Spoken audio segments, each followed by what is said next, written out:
Hello and welcome to the 25th edition of Standards Watch, your trusted show navigating the dynamic world of standardization. I am Lalit Yadav, your host for this edition. The rising global temperature and the surging national power demand are continuously posing a national challenge. Are we using our vital energy resources in a sustainable manner? Recognizing the gravity of this concern, India observes National Energy Conservation Day on 14th December every year, reaffirming its commitment to responsible energy use and pursuit of clean technologies.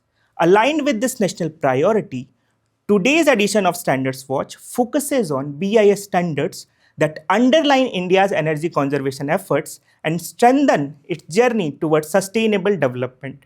But before that, let's have a glance at quick updates.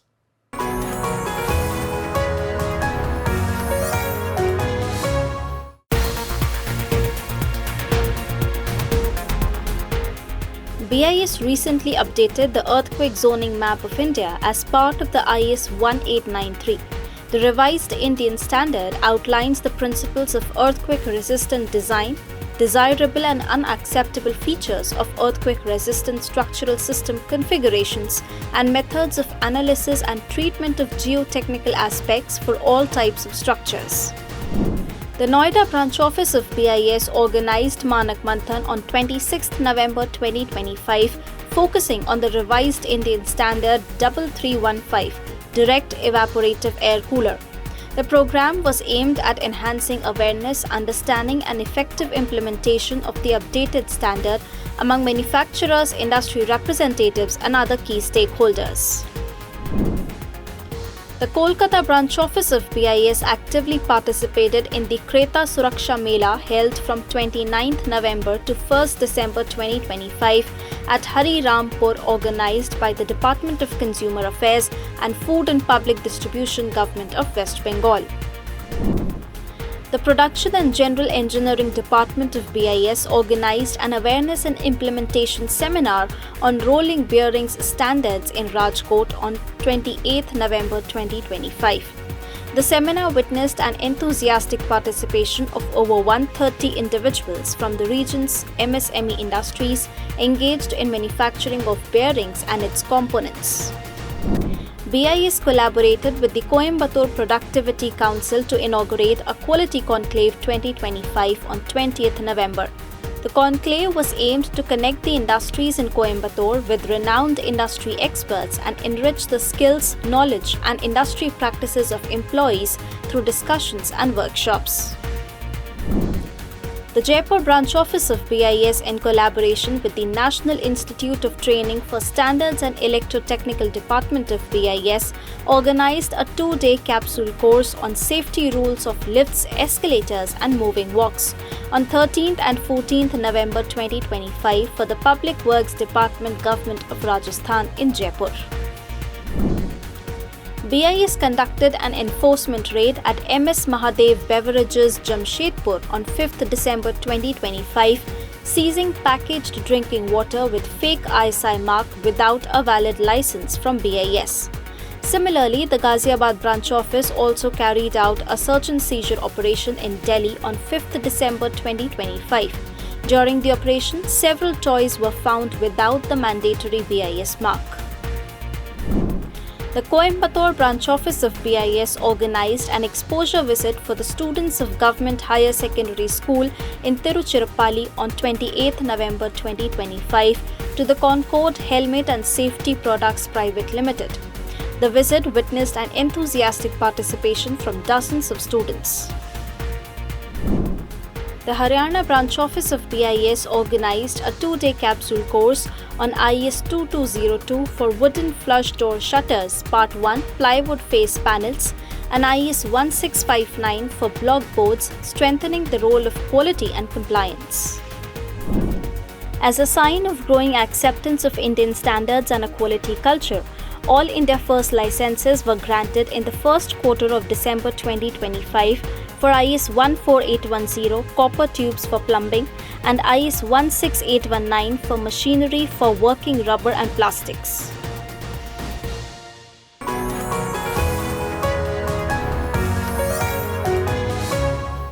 The Bureau of Indian Standards has developed crucial Indian standards to regulate and enhance energy efficiency. So, let us explore the pivotal role of BIS in driving energy conservation through standardization.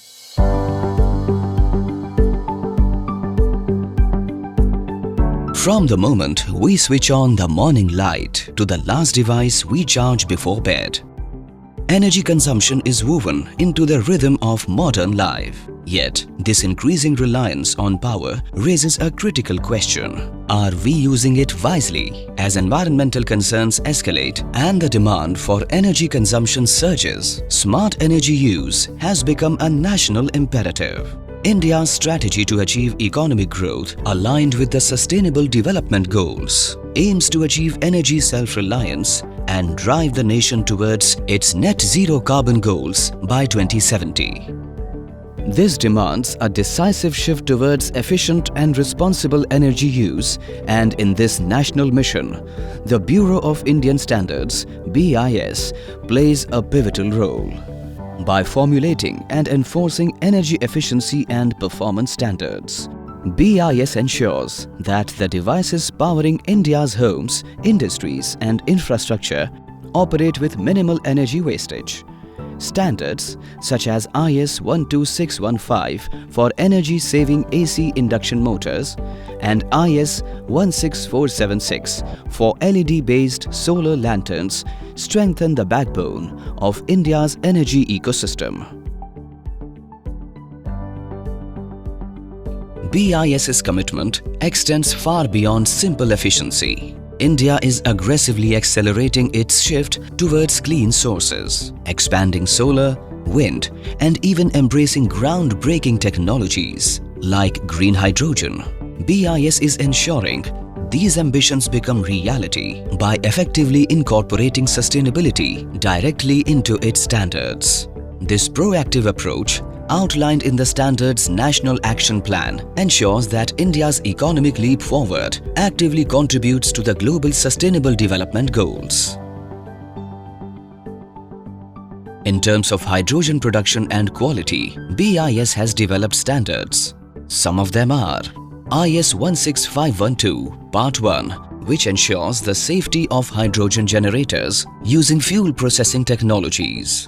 IS 16509, which covers hydrogen generators using water electrolysis for industrial, commercial and residential applications. Additionally, IS 16061 specifies the hydrogen fuel quality. IS 16253 defines the requirements for stationary hydrogen detection apparatus. And IS 16749 outlines basic safety considerations for hydrogen systems.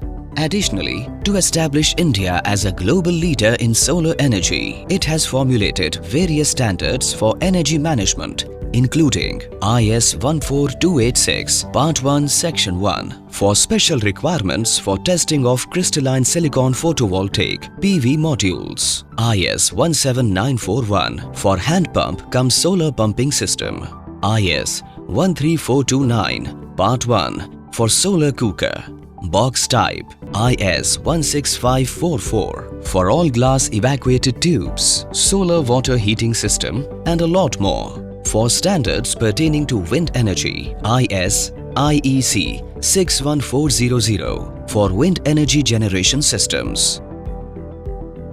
For energy conservation of street lighting luminaries, increasing life and recurring savings on account of maintenance, BIS has developed standards like IS 16107 Part 2 Section 2 for LED street lighting luminaire.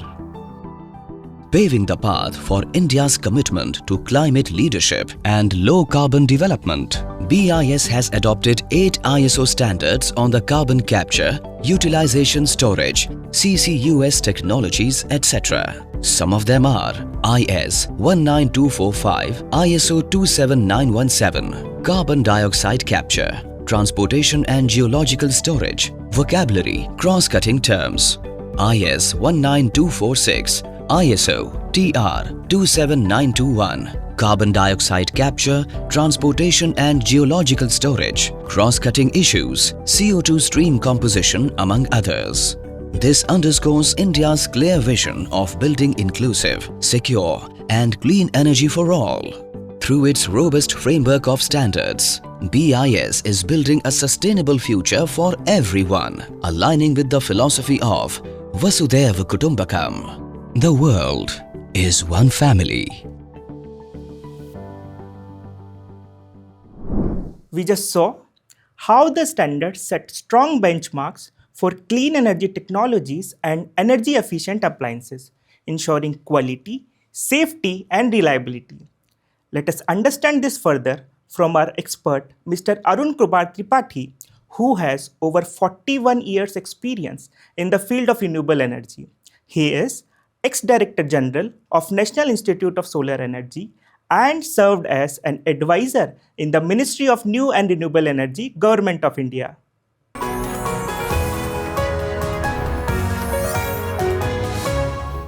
Welcome to our segment Standards Talk. We today have the privilege to have with us Dr. Arun Kumar Tripathi ji, who is the ex-Director General, National Institute of Solar Energy and ex-advisor, Ministry of New and Renewable Energy Sources, Government of India.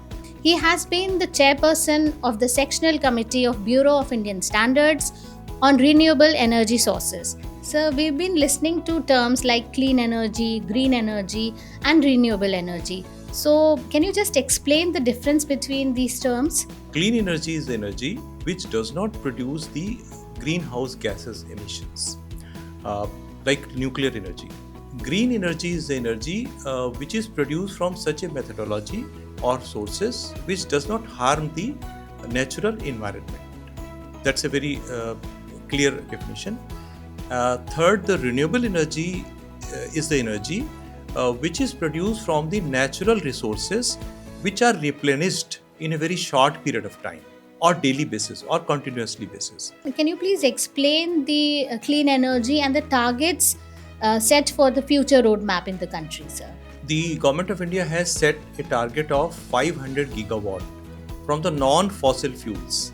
Out of this 500 gigawatt, this 254 gigawatt so far have been achieved, and this target of 500 gigawatt has been set for 2030. Solar energy, we have 130 gigawatt.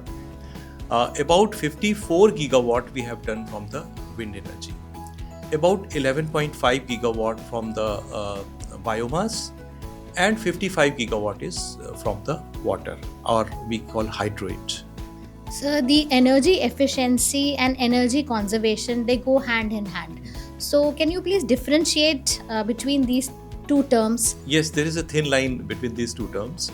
Energy efficiency is the optimal utilization of the energy through use of the technologically advanced equipment systems. While the energy conservation is the judicious utilization of the energy. Means the decision is at your hand. You want to utilize, you want to open the light for 1 hour, then it is the energy conservation. We hope that there is sufficient infrastructure with respect to the BIS standards and various testing labs are available for the energy efficiency requirements and the various systems in this regard. Yes, BIS has developed quite good number of the labs which are required. For example, I would say that for the solar modules of thin film as well as the crystalline based solar modules, there are 14 labs in the country, and for the solar inverter, which is a major part of the solar power plant, we have about 12 labs. For solar storage batteries, we have 16 labs, and for the solar water pumps, we have about 8 labs.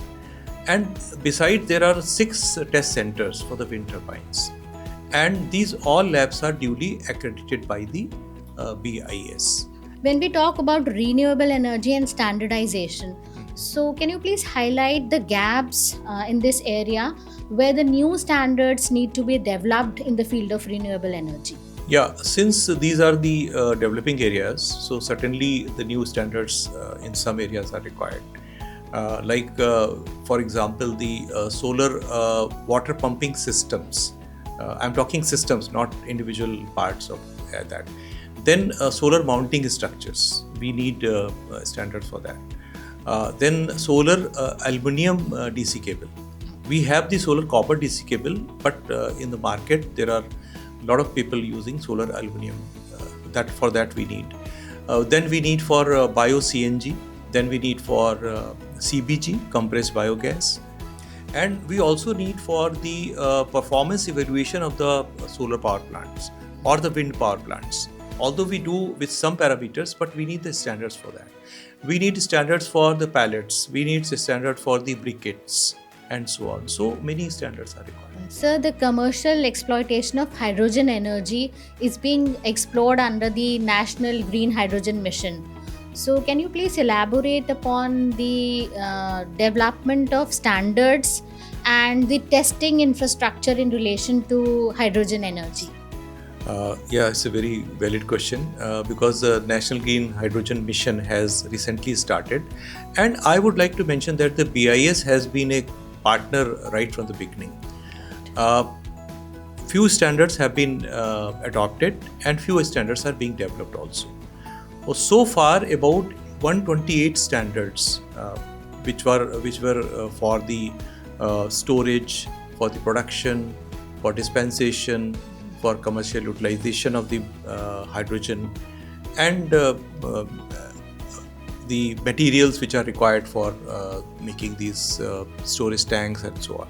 So out of these 128, about 58 have already been published. Out of these 58, 20 standards have been published for the mobility applications, 5 for the pipelines towards transportation, and 1 for the fuel cell, stationary fuel cells. So remaining applications are under various stages of publishing by the BIS. So I think green energy, green hydrogen is going to be a very valuable resource for us in the future. Yes, we are very optimistic and enthusiastic about using the hydrogen in all aspects, like steel, shipping, refineries. So all these, which are the energy guzzlers industry, the hydrogen is going to play a big role, and we feel that the vehicular application is going to be very, very prominent in the hydrogen. Thank you, sir. Indeed, it was an insightful discussion. Thank you for being here and sharing your expertise and knowledge with our viewers. Thank you very much, and I appreciate the initiatives being taken by the BIS.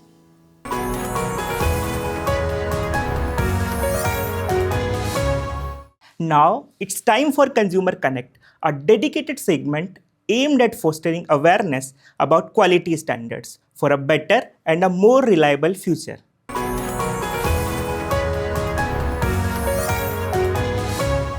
Welcome to the Consumer Awareness Program of Bureau of Indian Standards. This is Kumar Saurav from BIS, Scientist B, here to help you choose the best bicycle for your child. So when you go to buy a bicycle, the first thing that you should see is the size of bicycle. But how will you ensure that it's of the optimum size for your child? The best way is to just let your child sit on it and see that their feet touches the ground comfortably. The handle should be within their reach and the frame of the bicycle should be sturdy, because that will ensure confidence in your child while they ride the bicycle. The second most important thing are brakes. You should see that the brakes are applied easily, both the front and the rear. Look for sharp edges, protruding parts that can cause injury to your child. See that the cycle comes with chain guard that prevents the cloth or shoelaces from getting entangled into the chain, which can cause serious injury and accidents. The tires should provide firm grip to the surface. And one thing that is extremely important but ignored a lot are reflectors. That should be at the back, at the front, at the tires, and as well as at the pedals of the bicycle. And remember that when it is on the tires, the reflecting surface are on both the sides of the tires. From the right frame size to the effective braking systems, including the reflectors, matters when it comes to the safety of your child. Here BIS comes to your rescue. BIS standard IS 10613 sets the benchmark for safe bicycles in India.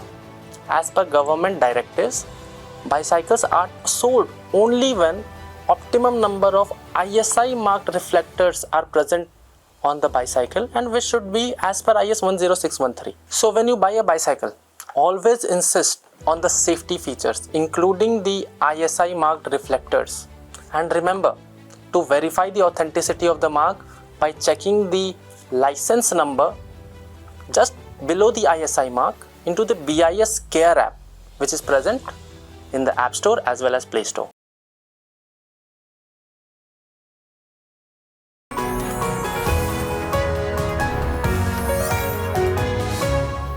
With that, we wrap up for this edition of Standards Watch. But before we go, a quick reminder, if you want to know more details about the standards for energy conservation, or if you have any doubt about the quality and authenticity of a product, download BIS Care app. For more queries, visit BIS website or email us at standardswatch@bis.gov.in. Stay informed, choose quality, and let standards lead the way to a safer, stronger, and a more secure future. Namaskar.